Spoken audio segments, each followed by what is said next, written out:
Hi, my name's Anne Fodge from Hannibal-LaGrange University, and today I'll be presenting information from my research into the ambiguity of the substitute teacher in rural Missouri.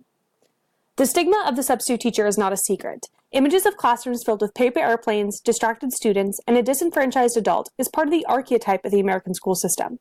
But when our students' education is at stake, why do communities take such a cavalier attitude toward substitute teachers? Substitute teacher shortages are a major challenge for school, even when the qualifications of the position are so low. In Missouri, one does not even have to have a degree to be a substitute teacher. While having a college degree is not crucial for many careers, teachers are expected to not only have a bachelor's degree, but a certification in continued education through professional development. And yet, many districts do not provide any training or professional development for their substitute teachers. Does that make these substitutes a good substitute? When we're looking at the needs of students and providing the best possible learning environment for them, districts should be working to put the best people in the classroom with students. Action research can answer the question of how important training and education is to creating quality substitute teachers, and if it can aid in the retention of them as well. For my research, I will be attempting to answer the following questions. Do school districts with stricter substitute requirements have a higher substitute retention rate? To what extent does training affect the quality of substitute teachers? Is there a correlation between raising expectations of substitute teachers and having higher quality substitutes? And what can teachers do to make the job of the substitute teacher easier? Here is some previous literature on this topic. Albert Bandur's social learning theory and Locke's theory that all children are a blank slate support research into substitute retention rates. Substitute teachers have a major impact on the development of students. If one is to believe Locke's idea that all children are a blank slate, then the time with substitute teachers have a major impact on them. These teachers not only need to be a high quality, but a consistent figure in the student's education. Any person can step into a classroom and see Albert Bandur's social learning theory in play. Whether it's a teacher leading students through sentence modeling activity, or a student in the back of the class making crass comments earning a laugh from their peers, one of the fastest ways a student can learn is through observation. That is why it's so important to have quality educators in a classroom.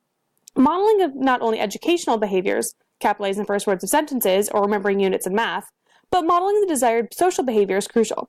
Substitutes need to be familiar with desired behaviors within a classroom in order for that observed behavior to continue. That's why it's so important for substitute teachers not only to be educated on the behavioral expectations of the building, but be informed of these key learning theories so they may employ them with the classrooms they're visiting. The efficacy of student teachers lies in their ability to fit seamlessly into the classroom setting. Albert Bandur's social learning theory uses the concept of learning through modeling, which is broken into 4 parts: attention, retention, reproduction, and motivation. Attention refers to the amount in which a behavior is noticed or attended to. If a behavior is not acknowledged or observed, it cannot be replicated. The following 2 parts, retention and reproduction, are the actual learning steps of the process.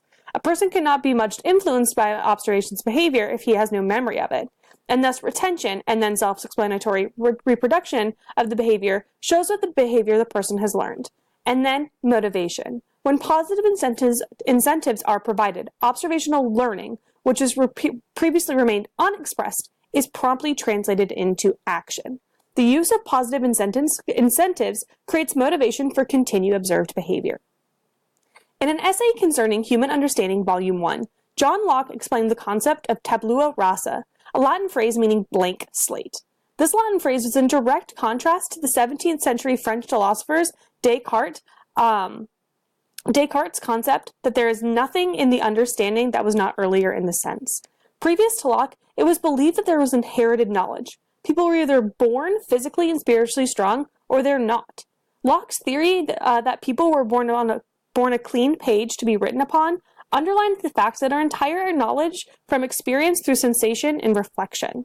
If at birth a child's mind is devoid of any ideas, then the educator has a major role in shaping the personality of his pupil, whom he has to transform into the model of behavior, training him step by step to face the demands of real life to the best of his abilities. A 2007 study conducted through the National Bureau of Economic Research by Harvard University looked into teacher absenteeism and how it affects student achievement. This study looked at an urban Ormondale school district and found that the average teacher in the United States takes off 5% of the school year. And these teacher absences can affect student achievement through creation of discontinuities in the instruction, the disruption of regular routines and procedures of classroom. The 10 additional days that teachers miss throughout a school year can reduce achievement in 4th grade mathematics by 3.3%, of a standard deviation that's large enough for this research team to believe the school district needed to change policy. And teacher absences can also negatively impact students due to a reduction in planning and professional development. But the question not addressed by this research team is how to remedy the achievement gap with higher quality substitute teachers. If a substitute teacher means replacing a teacher with one of equal value, why is there such a difference between the qualifications between the two? A classroom teacher in the state of Missouri needs to complete an education program through an accredited university. For example, the University of Missouri requires 42 hours working with students before even entering student teaching, 2 phases of classwork, a GPA that they must maintain throughout the whole program, a completion of student teaching, and they also have to pass their content area assessment before they're even allowed their certificate. For substitute teachers, they simply need 60 undergraduate credits and an FBI background check. These are very, very different qualifications. One way that can remedy this is training. The National Education Association Executive Committee suggested uniformly higher standards for substitute teachers to make sure students are taught by qualified professionals. In just one example, the Tacoma Public Schools completely changed their substitute teacher program. They increased the thoroughness of its program by guiding applicants through the application process, providing them with a handbook information previous to employment, and having each substitute complete a training with the district. Previous to this, the school district saw an 80% fill rate, and once increasing the rigor of the program, saw the fill rate of teacher absences rise to 95%. And yet, 55% of schools do not provide training or orientation to substitute teachers, and 89% don't even evaluate them. Substitutes encounter many of the same problems as first-year teachers, and yet they're often afforded little preparation. This is a major problem in the American school systems, and I'm going to try and figure out how we can remedy that. The method for my research went as this. All of my participants are employed or have been employed by rural or remote schools. According to the Missouri Department of Elementary and Secondary Education, or DESE, a rural or remote school district is a census-defined rural territory that is more than 25 miles from an urbanized area and also 10 miles from an urban cluster. All participants varied in age between 22 and 61 years old and had at least 60 undergraduate credits per the DESE requirements of substitute teachers. The procedure of the study, every study participant had to sign a consent form and then complete a Google Forms survey. Google Forms surveys are great because they're completely anonymous and it automatically enters the results. There's almost no communication between the researcher and the participant unless the participant chooses to have it, which also allows for a higher level of anonymity. There were 3 different surveys that the participants could choose to take. The district level was designed for the district administrators. These were sent specifically to the central office of each district. I also then did a survey for current substitute teachers, which were reached out from multiple districts as well as 2 professional organizations, and then current teachers who were previously substitute teachers, which again were reached out to within 1 single district and 2 professional organizations as well. The data collected was this. We only had 1 response from the district level of the 10 districts contacted, which fits within the 10 to 15% expected from external surveys. Of that district, they had 53 full-time educational staff members, roughly 440 students, and they used the standard DESE requirements for their substitute teachers with an average substitute education level of an associate's degree. They did not provide any training or orientation for their district, and they did not use any staffing services such as Kelly Education Services. There were 11 responses from the previous substitute information, and there's a couple of all data is presented in this presentation, but I'm only going to pull out a couple of details throughout as I'm speaking. One of the first things I wanted to point out was that the education level upon certification on average for these people was a bachelor's degree, and most of them also had intentions of becoming a teacher when they started substitute teaching. 6 out of the 11 were certified as a student, and we had varying ages of amount of time spent as a teacher, everything from 1 to 2 years to more than 6 years. And of those teachers, the majority of which currently teach in high school, and the other remaining 4 teach in the elementary school, whether it's lower elementary or upper elementary. 6 out of the 5 believed that substitute teachers should have more schooling, and 100% of those surveyed believe that they should have more training. Please remember that piece of information as we go to the next part of our presentation. There's a couple of really great comments I wanted to pull out, but there's one specifically I wanted to read to you. I feel like you are just thrown in, often not knowing the schedule, where to locate information. I was not even informed of when the school started, and I had to figure it out on my own the first time I was called in from one of the 3 schools I worked for. District training on policies, because they differ greatly between my 3 buildings, would have been very helpful, even if you just watched an online video that went over policies and procedures for each building. Something as simple as what time the school day started was not known by this person when they were a substitute teacher. We had 7 responses of current substitute teachers, most of which have at least a bachelor's degree, and the majority of which work a full-time job outside of substitute teaching. Only 1 received a full day of training, and only 6 responded to the question regarding preferred in participating in training, and 5 of those said that they would. And the majority said they would also have made time for an orientation.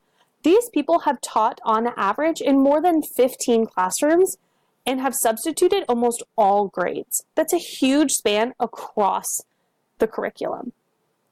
The most important data I think we pulled from our current substitute teachers. It was on a Likert scale of 1 to 5 of how prepared they felt going into substitute teaching, the bulk of which put themselves at a 2. But what I think is really interesting is our participant who put themselves at a 4 was the same participant who had received training prior to their first day of being a substitute teacher.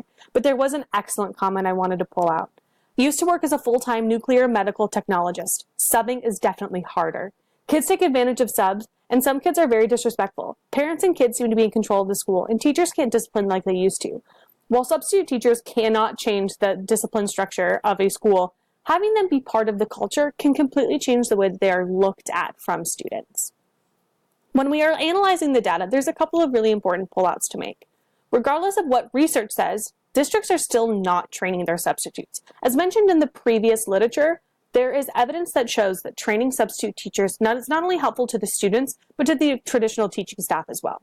Current substitute teachers will not get further education to retain their certificate, and current substitute teachers desire district-led training and orientation, and teachers who are previously substitute teachers believe that teachers need more training.